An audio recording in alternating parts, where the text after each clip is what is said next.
When I escaped from Saudi Arabia and arrived at Toronto Pearson International Airport, I took off my hijab and felt freedom for the first time.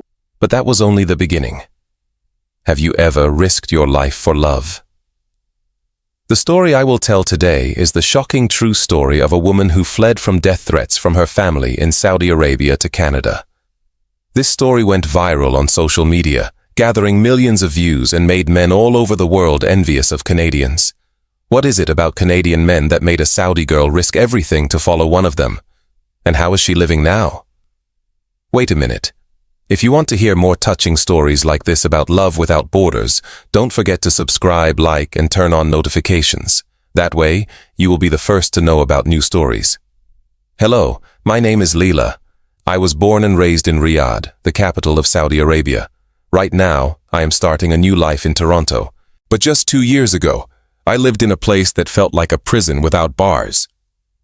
Let me explain what it is like to be a woman in Saudi Arabia.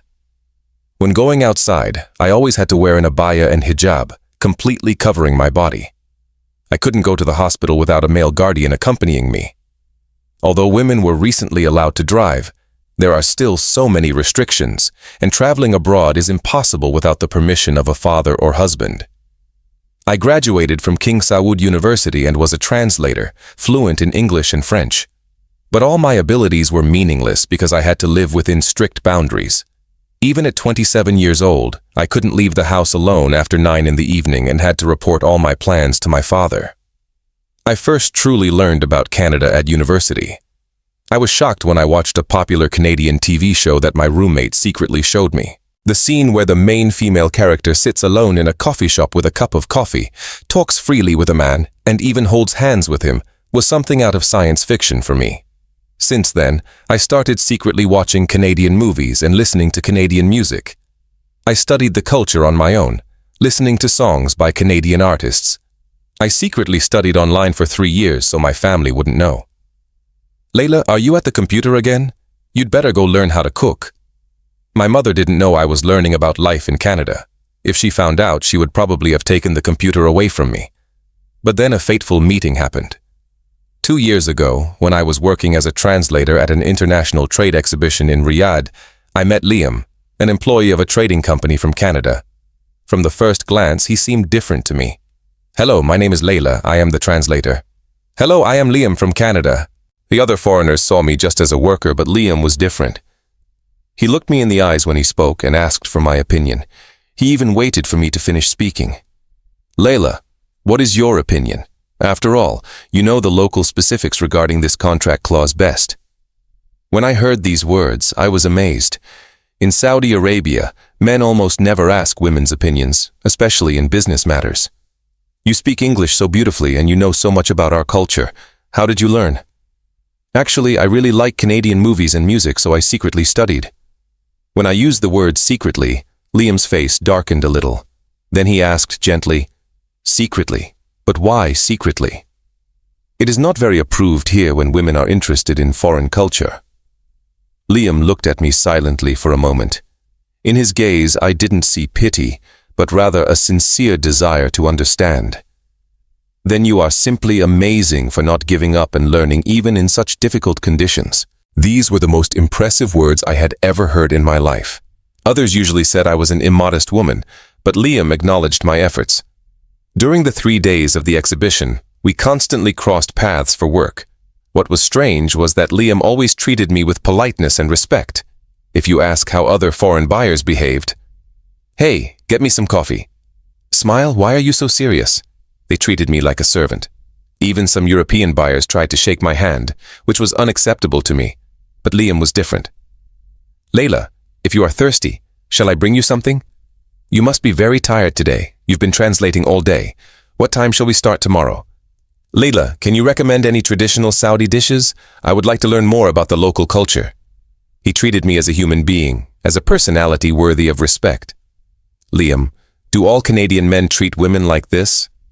On the last day, I couldn't stand it and asked, "Of course. After all, women are people just like us. And you, Leila, are a very smart and capable person." At that moment, my heart almost jumped out of my chest. In all my 27 years, I had never heard such words from any man. Layla, Canada is a country where women can live truly freely. We have had women in high government positions and many women who are CEOs of major companies. If there is an opportunity, come and see. Although Liam said this casually, for me it sounded like a message of hope. Does such a place really exist? A place where a woman can walk alone at night, wear the clothes she wants, and work freely. Liam saw how my eyes changed, full of desire, and nodded confidently. Of course, Canada is exactly such a place, and most importantly, there are many people there who respect women's opinions and support their dreams. At that moment, a decision was born in my soul. Still unclear, but I felt I had to do something. On the last night of his business trip, I gathered all the courage I never had. I sent Liam a private message. Liam, if you have time, could we meet at the cafe in the hotel lobby? I have an important conversation. When we met in the hotel lobby, I opened my soul to a man for the first time in my life. Liam, actually, I want to move to Canada. I really want to. Layla, but in Saudi Arabia it is practically impossible for a woman to go abroad alone. You need family permission. Everything is controlled. I am 27 years old, but I still cannot decide anything myself. My voice began to tremble. My every day is a routine, home, work, home, and all this under someone's constant supervision. I just want to live freely. Liam thought for a moment. Then he said, Layla, what about studying? If you get into a university in Canada. I thought about it, but my family definitely won't allow it. Especially my father, he will be categorically against it. Aren't there any government scholarships or something similar? If it is a program supported by the government, it will be harder for the family to object. Liam's words made my eyes widen. Is there really such a thing? If so, can I really leave? Of course. And Layla, if you really get such an opportunity and need help in Canada, you can contact me at any time. He handed me his business card. It was like a ticket to hope for me. Thank you. Thank you so much. At that moment, I realized that Liam was not just a kind person, but someone who sincerely understands and supports me. The next day, Liam flew back to Canada, and I returned to my normal life. But something in me had changed. I felt that I could no longer live in submission. A month later, a miracle happened. The Saudi government announced a new scholarship program to support women's education abroad. It was part of the Vision 2030 Inches policy, a plan to send capable women to study overseas. I couldn't miss this chance. I prepared day and night. I raised my TOEFL score, passed the entrance exams, and rewrote my application again and again. But the hardest part was convincing my family. Layla, you are a woman. What will you do alone so far away? My father's objections were exactly as I expected. Dad, this is a program supported by the government. The government itself says this is necessary for the future of Saudi Arabia. Absolutely not. Canada is too far, and besides, it is not a Muslim country. How will you live alone in such a place? Dad, there is freedom of religion in Canada, and many Muslims live there. There are halal restaurants and mosques. For several weeks of family meetings, I never gave up. And in the end, I received permission, but with conditions. In 1 year, you must return, and every week you will call via video to report. Although it was permission with conditions, I finally got my chance. When I received the acceptance letter, I cried quietly in my room. Joy and fear rushed in at the same time. And that was when I sent a message to Liam. Liam, do you remember me?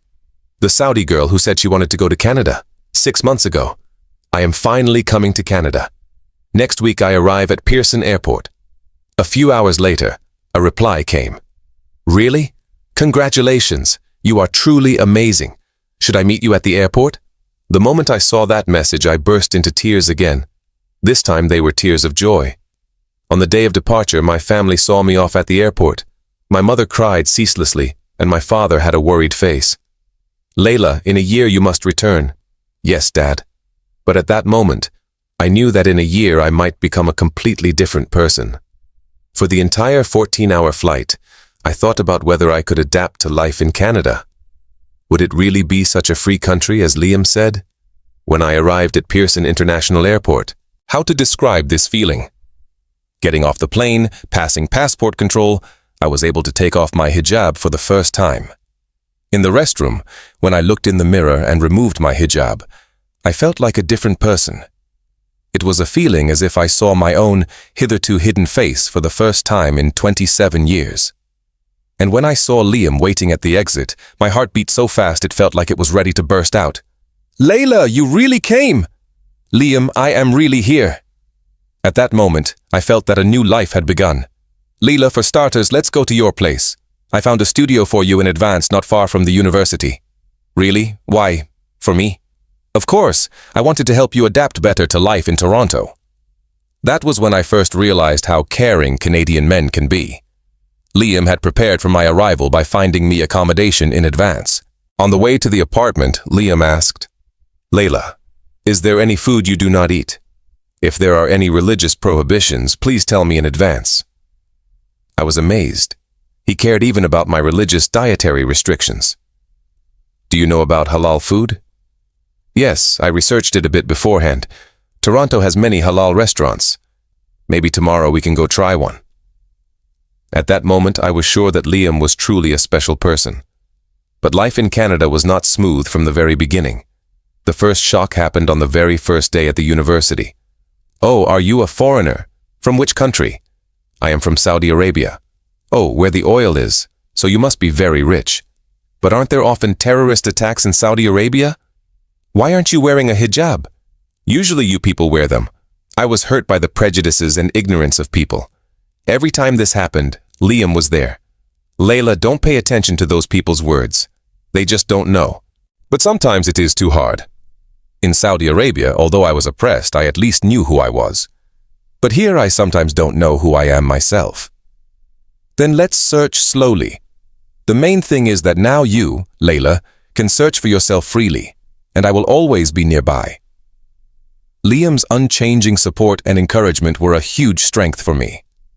A month later, another disappointment happened. I faced an unpleasant experience when looking for a part-time job. Oh, we prefer candidates with local experience. Especially with cultural differences, we fear clients might feel uncomfortable. Even though you speak English well, you are still an outsider. After several rejections in a row, I was ready to give up. I returned home and cried alone when Liam arrived. "Layla, what happened? Are you crying?" "Liam, I probably am not needed by anyone even here." When I told him what happened, Liam got very angry. "That is discrimination. That is unacceptable."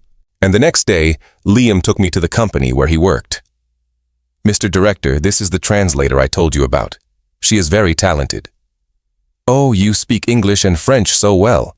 Our company is actually planning to expand into the Middle Eastern market. You could help us a lot." Liam found me a job himself. "Liam, why do you do so much for me?" "Layla, you are a very capable person. The fact that such a person is discriminated against is simply unfair." That was when I realized that Liam was not just kind, but also a very fair person. This sense of responsibility and justice in Canadian men was so charming. Working at the company, I saw another side of Canadian society. I was especially impressed by the responsibility Canadian men felt toward their families. Noah, Liam's colleague, got up every day at 6 a.m. to make breakfast for his wife and played with the kids after work. "Noah, do you do this every day?" "Of course. My wife works too. How can I let her do all the household chores alone?" Such a picture was unimaginable in Saudi Arabia. There it is considered shameful if a man does housework. And another colleague, Ethan, traditionally drove his mother to the hospital every Saturday, and on Sundays, the whole family gathered for dinner. Mom lives alone. As a son, I am obliged to do this. Seeing such devotion and responsibility to family in Canadian men, I fell more and more in love with Canadian culture. And another charming trait of Canadian men that I saw in Liam is respect for women. Every time I had a hard time, Liam always asked for my opinion first. "Layla, what should we do? If I can help with anything, tell me." He never imposed his opinion. He always tried to understand what I wanted first. 3 months after my arrival in Canada, the biggest crisis struck. My father called me urgently. "Layla, return immediately. The son of the Al-Rashid family wants to marry you." "Dad, I am still studying." "Enough studying. It is time to get married. The Al-Rashid family is a large and respected family. We have been friends with them for a long time. We cannot delay." "Dad, I don't want to get married yet." What you want does not matter. This is a family decision. Hanging up the phone, I felt complete despair. Would I really have to return to Saudi Arabia? Would I really have to give up the freedom I had just started to gain? When I told Liam about this, his reaction was amazing. Layla, marriage is a decision that the person must make themselves. No one can force you. But in Saudi Arabia, it is not like that. The family decides everything. Layla, then what do you want? Do you really want to go back? No. I want to stay here, but I cannot go against my family. That was when Liam said, Layla, I will help you in any way. I will try to find a way out. Liam, but this is a very difficult problem.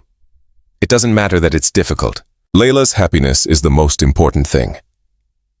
Hearing these words, I felt warmth in my chest. Is this man really willing to go to such lengths for me? Liam really helped me. First, he consulted with lawyers in Canada regarding my situation. He also studied information about the Canadian government's refugee protection policies. Layla, first of all, I found a way to extend your student visa. If you enter graduate school, you can stay for another 2 years. Really? Yes. And if a real danger arises, there are ways the Canadian government can provide protection. Seeing Liam's active help, I discovered another charming trait of Canadian men. It is the readiness to face problems without avoiding them, and selflessness, the readiness to do anything for a loved one. A week later, an even bigger crisis struck. Father announced that he would come to Canada himself. Layla, I will be in Canada tomorrow. I am coming to take you back. Receiving the call from my mother, I fell into a panic. Liam, what to do? If Father comes, I will definitely have to go back. Layla, calm down. We can solve this problem. But Father will never listen to my opinion. That was when Liam made an astonishing proposal. Layla, I will meet your father myself. What? I will talk to your father directly. I will tell him how well you are living in Canada and what a valuable person you are. Liam, this is too dangerous. Father will definitely be angry. It's okay. I really love you, Layla, and I want to officially introduce myself to your father.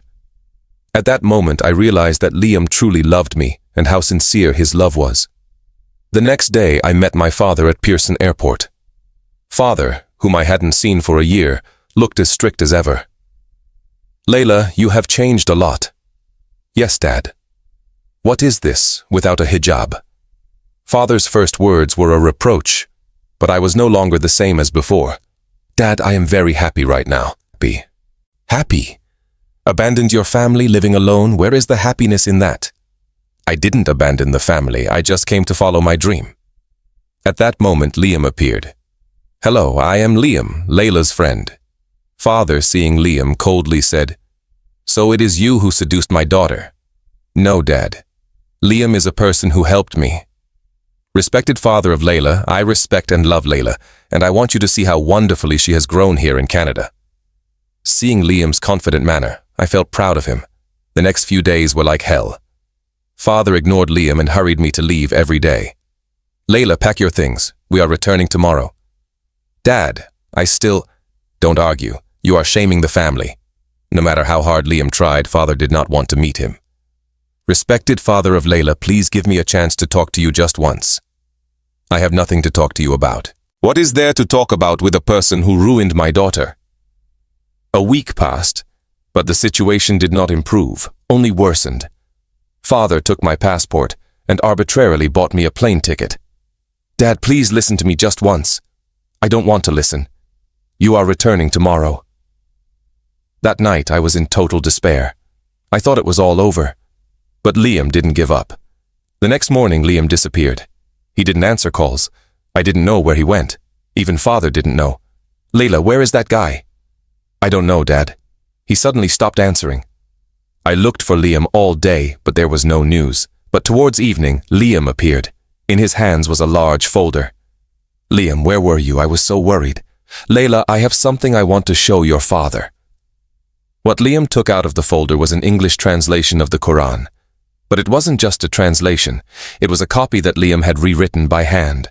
What is this? Respected father, from yesterday until now I have been rewriting the Holy Quran. I want to understand Layla's religion and culture. Father, seeing the handwritten copy, was shocked. Did you write all this yourself? Yes, I wrote every letter with diligence, and I want to learn even more about Islam. When father looked at the lines written with such effort, his expression began to change little by little. Boy, you really are serious. Yes, respected father. To be with Layla, I am ready to learn anything. Since then, father began to talk to Liam little by little. Good. Then answer my questions. Please ask. You will not insult our religion? That will never happen. On the contrary, I want to study Islam. If Layla misses Saudi Arabia, will you go with her at any time? Of course. If Layla has children, will you teach them Arabic culture? Of course. Layla's culture is my culture too. Father's questions continued. He asked without stopping for 3 hours. Liam answered every question sincerely. But that wasn't enough. Father was still not sure. I cannot believe you. You outsiders are only good with words. That was when Liam did something astonishing. Respected father, then test me. Whatever test it is, I am ready to pass it. Test? If you want to verify if I really love Layla, if I can really take responsibility, I am ready to pass any test. Father thought for a moment and then said, Good, then you come to Saudi Arabia and live with our family for 3 months. And if you can fully adapt to our culture, then I will allow you to marry Layla. I was in shock. Liam going to live in Saudi Arabia for 3 months? That is very difficult. Liam, this is... But Liam didn't hesitate for a second. I agree. I am ready to go at any time. Really? To marry Layla, I am ready to do anything. 2 months later, Liam truly went to Saudi Arabia. I stayed in Canada and was very worried. Liam's life in Saudi Arabia was very hard. Heat near 40 degrees, a completely different culture, conversations only in Arabic. Layla, it is really tough, but I won't give up. Every night when we called on video, Liam looked tired but never complained. And something amazing happened. Liam adapted perfectly to life in Saudi Arabia. He began to learn Arabic little by little, studied local customs, and even talked to my father about business. Layla, father says Liam is a special young man. He respects our culture and tries very hard to learn. When I heard my uncle's words, I felt immense pride in him. 3 months later, when Liam returned to Canada, father came with him. Layla, this guy is the real deal. I watched him for 3 months. He really loves you, respects our culture, and is very responsible. I give my consent. Finally, father opened his heart. Liam, now I accept you as a son. Please take care of Layla. Respected father, thank you very much. I will make Layla happy for her whole life. At that moment, tears flowed from my eyes. It was a long and difficult journey, but in the end, I received father's approval. Before father flew back, he told me one last time. Layla, the guy you chose seems to be a truly good person, and the country called Canada seems better than I thought. Dad. But don't forget your roots. You are still a daughter of Saudi Arabia. Yes, Dad, I will never forget. After father left, Liam and I officially became a couple, and 6 months later, we had a small wedding in Canada. On the wedding day, Liam's parents told me, Layla, now you are our family too. If there are any difficulties, always tell us. Mom, Dad, thank you. And please look after our Liam. He is a bit clumsy. Liam's mom's words made everyone laugh. Our family life in Canada is very happy. When I cook Saudi dishes, Liam always says it is very delicious, and I learned to cook hearty Canadian stews. Honey, what shall we eat today? Canadian cuisine or Saudi? Both. Such small conversations are huge happiness for me. A year later, as promised, I went to visit my family in Saudi Arabia. Everyone was amazed. Layla, you look so happy. Yes, Mom, I am truly very happy. And our son-in-law, the Canadian, is truly a good person. He takes such good care of our Layla. Liam also adapted wonderfully in Saudi Arabia. He learned greetings in Arabic and tried to observe local customs. Liam, thank you so much. My family really liked you. Of course. After all, it is Layla's family. Now I have finished graduate school in Canada and work at a cultural exchange center between Canada and the Middle East. I fulfill the role of a bridge between two cultures, which was my dream. And recently we had very good news. I am 3 months pregnant. Honey, we will teach our child both English and Arabic. And if we add French, it will be 3 languages. Our child will be able to live confidently anywhere in the world. And most importantly, we will raise him so that he can dream freely. I have lived in Canada for over 2 years now. Sometimes there are difficult and tiring moments, but I have never regretted it. I often ask Liam, "Honey, what did you feel when you saw me for the first time?" The look from under the hijab was very sad. "I wanted to help you." "Is that all?" "No. I felt that you, Layla, are a very strong person. The fact that you didn't give up on your dream even in such a difficult environment was very cool. Every time after such conversations, I think I made the right decision coming to Canada. Right now, somewhere in the world, there are surely women with the same dreams as me. Women who are oppressed and who crave freedom. I want to tell them, don't give up on your dream. And Canada is a country where these dreams can become reality. Canada is an amazing country. A country that is constantly developing. A country where women can dream freely. And a country where you can find happiness with a loved one. And most importantly, Canadian men are truly special. There are many here like Liam who respect women, are responsible and fair. And they are ready to do everything for a loved one. Layla, if you had to describe Canada in one word, what would it be? Hope. Canada is the country that gave me hope, and the country that taught me to love. I hope my story will be a support for someone. And I hope even more people learn what a wonderful country Canada is. What the woman who escaped from Saudi Arabia found in Canada was not just love, it was freedom, a dream, hope, and true happiness. And all this became possible thanks to the country called Canada and wonderful Canadian men like Liam. If you want to hear more such touching stories, don't forget to subscribe, like, and turn on notifications. Your support can pass hope to many other people. And if you have your own special love story, tell it in the comments.